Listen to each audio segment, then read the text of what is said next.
बांग्लादेश पर बहुत बड़ा हमला हुआ है। यहां तक कि दावे किए जा रहे हैं कि बांग्लादेश के टेक्नाफ शहर पर भी कब्जा कर लिया गया है। ये विद्रोही संगठन बांग्लादेश पर जबरदस्त हमले कर रहा है। हमले इतने भीषण हैं कि बांग्लादेश की सेना म्यांमार बॉर्डर से भाग गई है। अरकान आर्मी रोहिंग्या मुसलमानों और बांग्लादेशी मुसलमानों पर ड्रोन से हमले कर रही है। कई लोगों का तो यहाँ तक कहना है कि अरकान आर्मी भारत को खुश करने के लिए बांग्लादेश के टुकड़े करना चाहती है। लेकिन अभी खबर ये आ रही है कि इंडिया से मुकाबला करने का सोचता हुआ बांग्लादेश म्यांमार के साथ मुकाबला करने में नाकाम हो गया। म्यांमार के जो रेबल्स हैं, वहाँ की ऑर्गेनाइजेशन या वहाँ से अटैक किया गया बांग्लादेश बॉर्डर के ऊपर और काफी हिस्से को कवर कर लिया गया है। स्टेटमेंट्स हैं, अगर आप इसको पढ़ें तो आपको ये समझ लगेगा कि over the period of time जो इंडियंस हैं दे आर यूजिंग और exercising an influence in the region. Title देख के सोच रहे होंगे द बांग्लादेश सैंडविच। ये सैंडविच कैसे बन गया बांग्लादेश का? एक देश का सैंडविच कैसे बन सकता है? ये जो एरोज है ना दोस्तों, ये वो एरोज हैं जो इस वक्त जब हम ये रिकॉर्ड कर रहे हैं 16 दिसंबर के दिन, विजय दिवस के दिन, ये बांग्लादेश के ऊपर भयानक रूप से प्रेशर डाल रहे हैं। क्या म्यांमार अगर 271 किलोमीटर बॉर्डर का जो एरिया है बांग्लादेश का कब्जा कर सकता है, तो भारत तो फिर बहुत बड़ा मुल्क है, बहुत बड़ी आर्मी है, क्यों जो है अटैक नहीं कर रहा? या फिर हो सकता है कि ये साजिश हो इंटरनेशनली कि भारत को रशिया की तरह, इसराइल की तरह एक वॉर के अंदर फंसाया जाए और उसका जो इकोनॉमिक मॉडल है उसको टोटली डिस्ट्रॉय कर दिया जाए। वो भी बंदा जिहाद के नाम पे कुछ करेगा, वो आपका हीरो है। जी बिल्कुल, इस्लाम के लिए, इस्लाम के सरबलंदी के लिए कोशिश करेगा। तो ये तालिबान जो पाकिस्तान पे जिहाद के नाम पे अटैक कर रहे हैं, टीटीपी है, वो इंडिया की प्रॉक्सी है, इंडिया से। अच्छा, यानी जो पाकिस्तान के खिलाफ करेगा वो इंडिया। बांग्लादेश का सैंडविच। आप ये एरोज देख रहे हैं, ये एरोज क्या है? ये देखिए, ये arrow, it's coming from India, this is coming from India, but this arrow is the arrow that is hurting Bangladesh the most. सबसे ज्यादा चीखें निकल रही हैं इस वक्त बांग्लादेश की इस एरो, ये जो फोर्थ एरो है दोस्तों, इससे निकल रही हैं। और ये एरो आ रहा है अराकान रीजन से। आज की तारीख में इसको रखाइन बोलते हैं। ये अराकान स्टेट हुआ करता था। आज की तारीख में ये रखाइन स्टेट है। रखाइन स्टेट से अराकान की फोर्सेस बांग्लादेश के बिल्कुल बॉर्डर पे ये लोग लग चुकी हैं।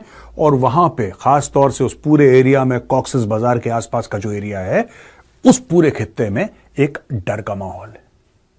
वो लोग कह रहे हैं कौन है ये अराकान फोर्स? ये कौन सी है फौज ये जो बिल्कुल सामने आ गई है, जो अपने आप को अराकान आर्मी बोल रही है? और दोस्तों, आज ही हम आपको समझाएंगे कि बांग्लादेश का सैंडविच कैसे बन रहा है। एक अलायंस है, एक गठजोड़ है, जिसका नाम है थ्री ब्रदरहुड अलायंस। दोस्तों, थ्री ब्रदरहुड अलायंस, ये 3 लोकल फौजें बनी हैं, उनका एक अलायंस है, उनका एक गठजोड़ है। उसमें से नंबर 1 है the Arakan Army, number 2 the Myanmar National Democratic Alliance Army, और number 3 the Ta'ang National Liberation Army. Number 1 Arakan Army. Arakan Army का एरिया ऑफ ऑपरेशन ये है दोस्तों, this is the erstwhile Arakan State. Erstwhile, आज की तारीख में इसको रखाइन स्टेट बोलते हैं। ये पूरा इलाका जो रेड की डॉट्स में है, ठीक है साहब, ये पूरा एरिया, ये वो इलाका है जहां पे अराकान आर्मी एक्टिव है। इन लोगों ने क्या करा है कि यहां से ऊपर थ्रस्ट मारा है, ऊपर की ओर। ये लोग चाहते क्या हैं, ये मैं अगली स्लाइड में आपको बताऊंगा। और ये कर क्यों रहे हैं, ये इनका कारण क्या है, इनका बांग्लादेश के साथ प्रॉब्लम क्या है? ये भारत को पहले से सूचित क्यों कर रहे हैं कि ये गड़बड़ होने वाली है? इनका भारत से क्या लेना देना है? ये लोग हैं कौन? चलिए ये मैं आपको बताता हूं। इसके पहले आपको बता दूं, ये म्यांमार का नक्शा है। आप इसको देख रहे हैं, म्यांमार का नक्शा। ये पूरा आप देख रहे हैं, ये मणिपुर, नागालैंड का एरिया, ये मेघालय, ये असम, और ये जो है दोस्तों, ये अपना पूरा, ये अपना ही इलाका है पूरा भारत का। और ये भी पूरा भारत का इलाका है, वेस्ट बंगाल का। ये पूरा, ये सिलीगुड़ी।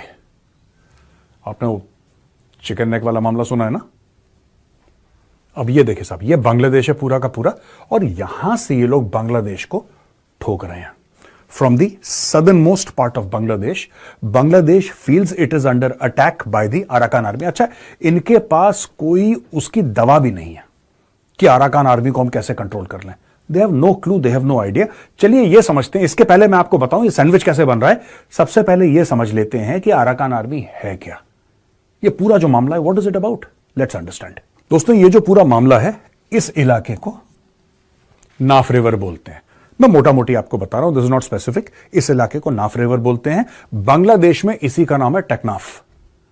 नाफ रिवर के पास, नाफ नदी के पास अराकान आर्मी आ गई है. अराकान आर्मी ने क्या बोला है, वो क्या कह रही है, इसके बारे में मैं आपको बताऊंगा. ये बिल्कुल यहां पे आ गए, बिल्कुल बांग्लादेश के बॉर्डर पे आ गए हैं. तो परेशान तो है. एक बार तो सोचा कि भाई ये म्यांमार, तो क्योंकि पिछला हमारा जियोपॉलिटिक्स बहुत खराब चल रहा था म्यांमार से, लेकिन अभी 28-29 दिन पहले म्यांमार के स्पोक पर्सन ने खुद एक्सेप्ट किया है कि उसकी भारत से बहुत अच्छे रिलेशन हो चुके हैं. खुद एक्सेप्ट किया है म्यांमार के स्पोक पर्सन ने, और मैं उसका प्रूफ भी लेकर के आपके सामने बैठी थी.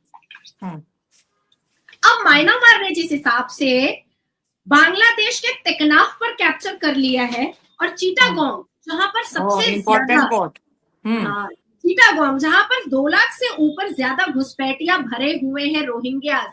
अब बांग्लादेश ये सोच रहा है कि कहीं ना ये म्यांमार के अराकान आर्मी जो है ये धक्का मार करके सारे रोहिंग्या घुसपैठियों को हमारे पास ना भेज दे. अब मोहम्मद यूनुस इस चीज से भी डरा हुआ है कि जिस हिसाब से सूंघने वाला कुत्ता हर तरफ बिखेर दिया गया है भारत में बांग्लादेशी घुसपैठियों को पकड़ने के लिए, कहीं वो करोड़ घुसपैठिया जो करोड़ से भी ऊपर है, वो कहीं ना बांग्लादेश में दोबारा भेज दिया जाए तो क्या होगा. अब आ रही है बात कि हमारा ऑलरेडी म्यांमार के साथ जो कलाकन प्रोजेक्ट है वो भी फ्रूटफुल हो चुका है, वो भी रेडी हो चुका है. तो ये जो टेकनाफ तक म्यांमार की अराकान आर्मी जो टेकनाफ तक पहुंच चुकी है, तो ये तो बांग्लादेश के बिल्कुल करीब में है. तो क्या होगा मोहम्मद यूनुस का चक्की पीसिंग जो मैंने कहा था, क्या वही होने वाला है मोहम्मद यूनुस का. अब आती है बात कि बांग्लादेश की सरकार, मोहम्मद यूनुस ने भारत से 1 अरब बिजली ली थी, 1 अरब भीख मांग करके बिजली. अच्छा चलो, मुझे समझ नहीं आता है मुसलमानों को भीख मांगने की कैसी आदत. जब देखो तब भीख मांगते रहते हैं, कभी फितरा के नाम पर, कभी ज़कात के नाम पर, कभी मदरसे के नाम पर, कभी चंदा के नाम पर, कभी मिलाद के नाम पर, कभी इस्तखारा के नाम पर, कभी तावीज के नाम पर. मांगना इन्होंने भीख ही है. मांगना तो, और पेट चलाने के लिए, आतंकी हरकत करने के लिए तो भैया पैसे की जरूरत होती है. अब पाकिस्तान ने मोहम्मद यूनुस को 40 kg RDX ऐसे तो नहीं दे दिया, पैसा तो लिया है पाकिस्तान की सरकार ने. तो 1 अरब की बिजली का भीख मोहम्मद यूनुस ने भारत से मांगा, और भारत ने अब अल्टीमेटम दिया है कि भैया वो 1 अरब रुपया वापस तो कर लो.